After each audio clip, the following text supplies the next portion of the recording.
chạy tông cho người nâng được biết điในการสังเกตพร้อมระเบียบในการก่อสร้างสมมเรื่องระเบียบจุนตลาดการนี่คือจีโกดัยทมมวยได้สาระจังขยมระเบียบแจกจูนจุมวยหนึ่งบองโอนสถานการณ์ในที่นี้và về bị tuôn ti xét ông nai không cả choประกันนู้นวิธีตุนที่ดักเดลไลท์ระบบทางตำนานไอการขยมตีโดยซาตาโดยซาตาขนมปัญญาในมิตรามร้อยสามสิบมวยในรถถังธงระบบยืมในปฏิชีในจากการชีระบบยืมคือบานไปแจกบ้าหายทามีแต่องค์การไอการที่ได้มีเซ็ตองค์นายของการจับประกันปัญหามุนหนึ่งจับประกันบ้านเนี่ยแต่เฉยๆค่ะยังเวลาแต่ฉลองการการสืบเกิดเพราะเราในขนมเวลาในมวยในกรอนในเตะตีปรุงตอนจับตีเวลามวยแล้วก็ตอนเวลามาโรยมาเพลย์นี้คือในยีเช้าแต่ปีมันเตะโกบาจะทัวร์แต่จะเรียนงานยังสืบเกิดปีนาเมายังในขนมปัญญาในเวลาสร้างสุขภาพคือถ้าเรียนงานปราบปราศอำนาจเกิดออกปราบปราเรียนงานปราบปราศอำนาจแจ่มอ้อระบอบมันตรีนโกบาจะทั่วได้จะตัวสควอตในกรรมเลยเดี๋ยวนี้ท่านบ่มันตรีนโกบาจะทั่วมีเซตสืบเกตใสปริญญาก็มีเซตฟืนหนึ่งใบในการสร้างหุ่นเปิดมาแต่เราต้องประทายมันก็เลือตัวในตีเพื่อเราไปยังบอกปริญญามันจะคือดับน้อมสำรองสำรู้กิจการนี้สืบเกตระบอบมันตรีนโกบาจะทั่ว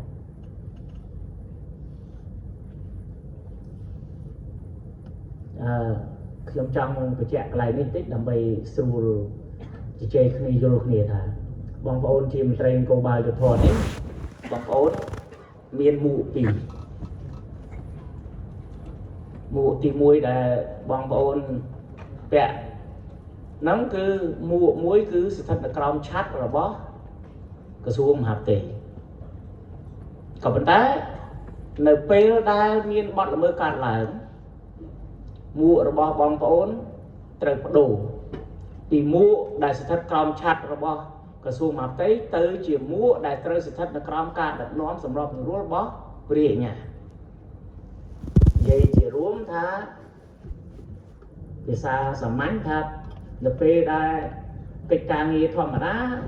មានមេនៅក្រសួងមានមេតាមឋានានុក្រមដែល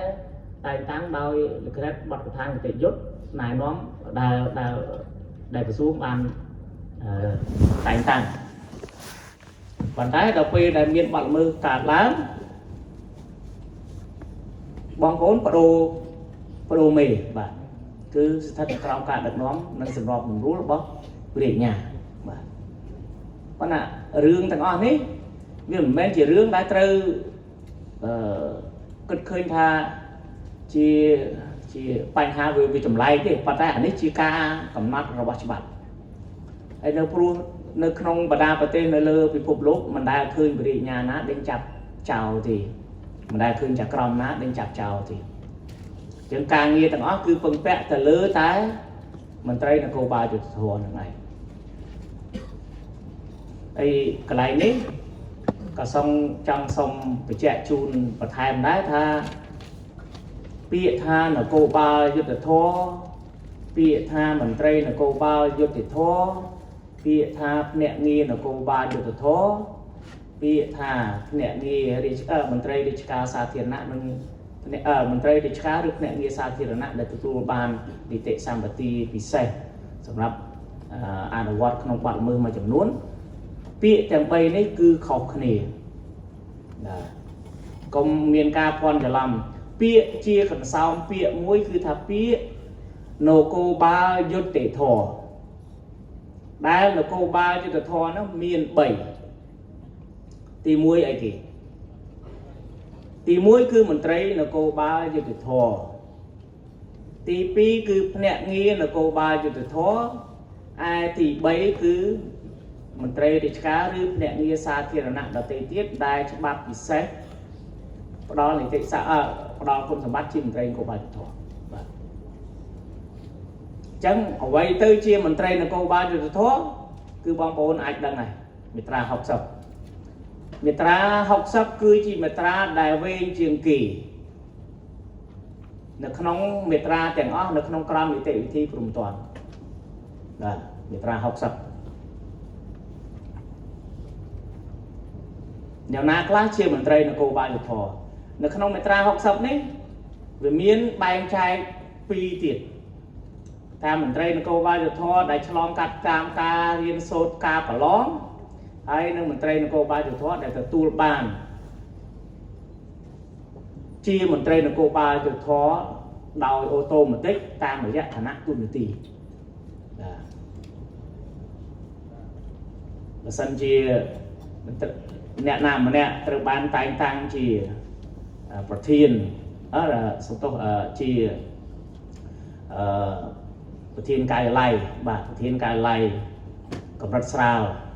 នៃស្នងការដ្ឋាននគរបាលខេត្តណាមួយបាទអ្នកដែលទៅបានឋានៈទូនាទីហ្នឹងមានន័យថាបានទូនាទីជាមន្ត្រីនគរបាលយុត្តិធម៌ដោយស្វ័យប្រវត្តិប៉ុន្តែក្រៅពីហ្នឹងក្រៅដែលពីអ្នកដែលមានទូនាទីភារកិច្ចដែលអាច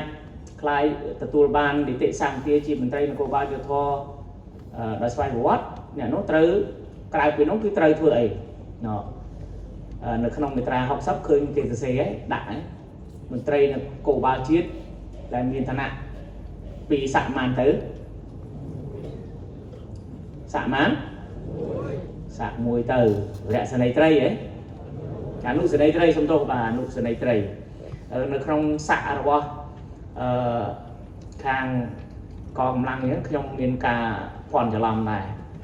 វាធ្លាប់តែឮពាក្យខ្មែរយើងត្រីវា3បាទតោវា2ឯកវា1បាទដល់ខាងនៅក្នុងឋានៈរបស់បងប្អូនខាងកងកម្លាំងគឺថាឧត្តមសេនីយ៍ត្រីខ្ញុំគិតថាផ្កាយ3ណាបាទត្រី3ដល់តែមើលថាតាមផ្កាយ1បាទខុសត្រឡប់នេះវាខុសពីតំណន្តរស័ក្តិរបស់ខាងខ្ញុំជា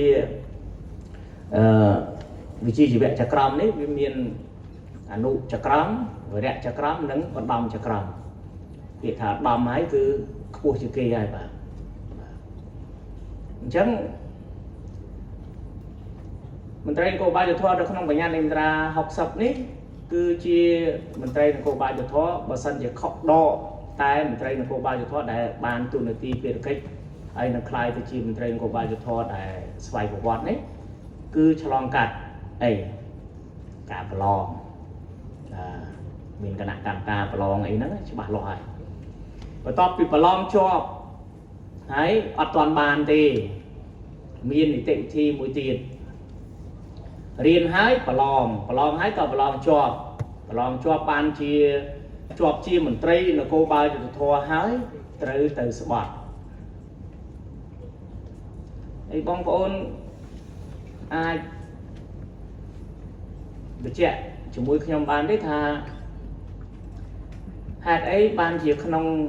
ក្រមនីតិវិធីព្រហ្មទណ្ឌរបស់យើងគេនិយាយថាកំណត់ហេតុរបស់មន្ត្រីនគរបាលយុត្តិធម៌គឺជាផុសតាងដើមឬក៏ជាបន្ទាល់រហូតដល់មានផុសតាងផ្ទុយ